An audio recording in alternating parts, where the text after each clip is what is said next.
دوستو، دلی میں اقلیتی تنظیموں کی اور خاص طور سے جو اقلیتی آبادی کی رہنمائی کرتے ہیں، جو قائدین ہیں، ان کی اہم بیٹھک ہوئی تھی۔ بیٹھک میں کیا فیصلہ کیا گیا اور اس بات کو لے کر پورے ملک میں ایک طرح سے کہیں چرچا ہے۔ ہمارے ساتھ آل انڈیا ملی کونسل کے کاریکاری ادھیکش مولانا انیس الرحمن قاسمی صاحب ہیں۔ مولانا انیس الرحمن قاسمی صاحب بھی اس بیٹھک میں شریک تھے۔ پہلا سوال آپ سے یہی کہ کیا رہا اس میں، کیوں بیٹھک کی ضرورت پڑی؟ اس وقت جو ملک کے حالات ہیں ان میں آپ جانتے ہیں کہ حکومت کی طرف سے ظلم جو ہے عوام کے اوپر اور خاص طور پر مسلمانوں کے اوپر بڑھتا جا رہا ہے۔ عوامی ظلم کا حال تو یہ ہے کہ آپ جانتے ہیں کہ پچھلے 10 سال سے نیٹ جیسے ایگزام میں کس طرح کی دھاندلی ہوتی تھی اور سینکڑوں کروڑ کا کاروبار جو ہے وہ ایک خاص طرح کے لوگ تھے جو ہم کر سکتے ہیں کہ جو کوچن سیٹر تھے اور جتنے بھی اس میں بڑے افسران تھے اور شاید کوئی سیاستدان بھی ہو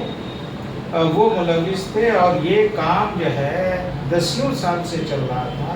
لیکن اس کے اوپر انکش اس وقت لگانے کی کوشش ہوئی جب پورے ملک سے ایک ایجیٹیشن کھڑا ہوا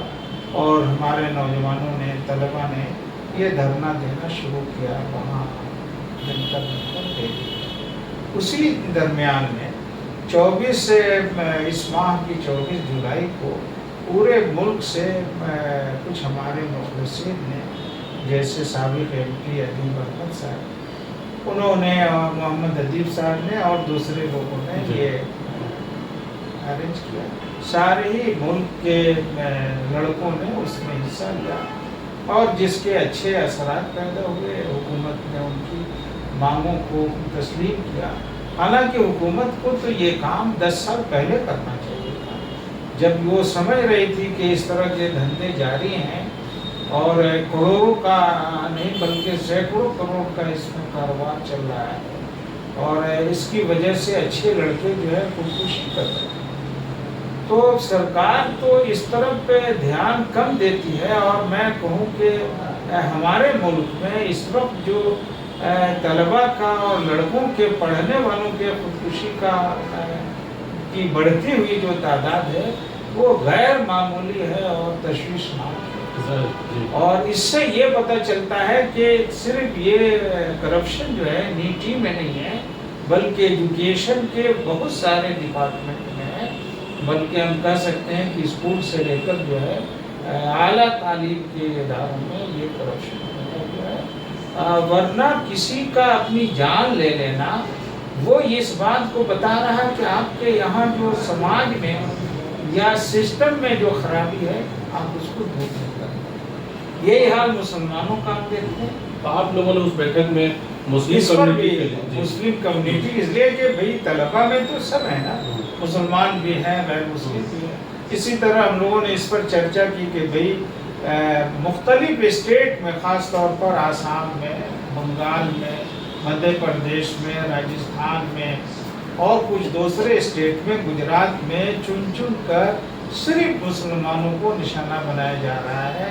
بہانوں سے ان کو گرفتار کیا جاتا ہے، جیلوں میں بند کیا جاتا ہے۔ ان کے جو مدرسے ہیں، جو مسجدیں ہیں،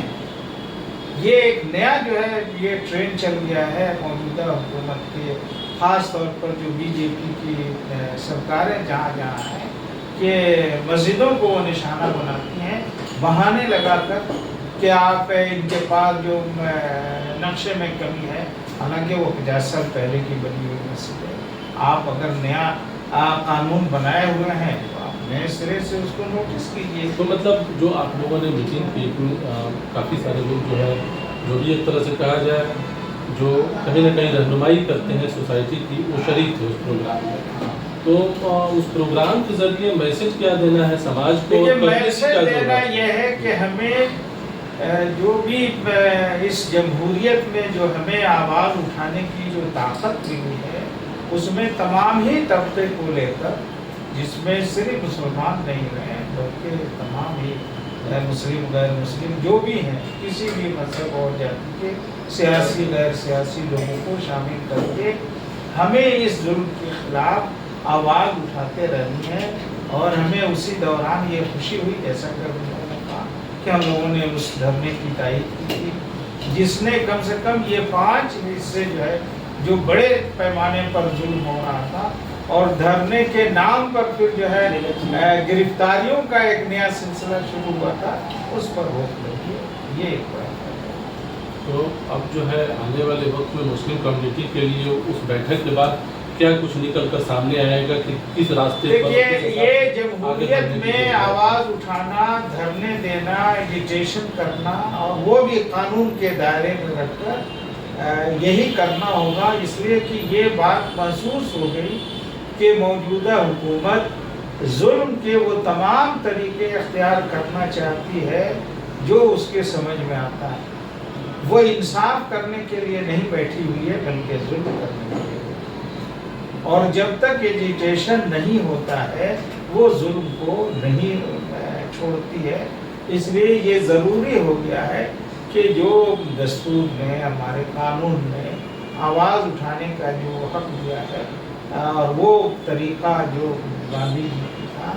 اس طریقے پر ہمیں آواز مسلسل اٹھاتے رہنا چاہیے۔ یعنی مائنورٹی بھی اپنے ایشوز پر جو ہے آنے والے وقت میں دھرنا پردرشن کرے گی انشاءاللہ، اس میں سب لوگوں کو لے کر۔ تو ایک آخری سوال کہ مسلم تنظیموں کی ظاہر ایک طرح سے جو قائدین ہیں ان کی بیٹھک تھی، تو ایک آخری سوال کہ مسلم سماج کو آپ لوگ کیا کہنا چاہیں گے اپنے ایشوز؟ ہم کہیں گے کہ ان کو ڈرنا نہیں چاہیے، اور قانون کے راستے سے اپنی ہمت بلند کرتے ہوئے ایجیٹیشن جاری رکھنا چاہیے۔ پہلے تو بات کرنی چاہیے، درخواستیں دینی چاہیے، اپنی بات کو صحیح طور پر رکھنا چاہیے، جیسا کہ ابھی جو مولانا محمد علی جوہر یونیورسٹی کے بارے میں ہوا کہ یونیورسٹی کے لوگوں نے پنچایتی راج کے قانون کے حساب سے وہ یونیورسٹی پنچایت کے ایریا میں پہلے آتی تھی، تو انہوں نے اپنے نقشے منظور کرائے تھے پنچایت کے قانون کے مطابق۔ اب وہ شہر کے ایریا میں آ گیا تو انہوں نے بہانہ بنا کر کے شہر کی اتھارٹی سے منظور نہیں ہے، اس پر توڑنے کا آرڈر کر دیا۔ تو یونیورسٹی نے اپنی بات رکھی، اور کمشنر نے جیسا کہ خبر ملی کہ اس نے ابھی اس پر عمل درآمد کو روک دیا، ہائی کورٹ میں بھی لوگ گئے۔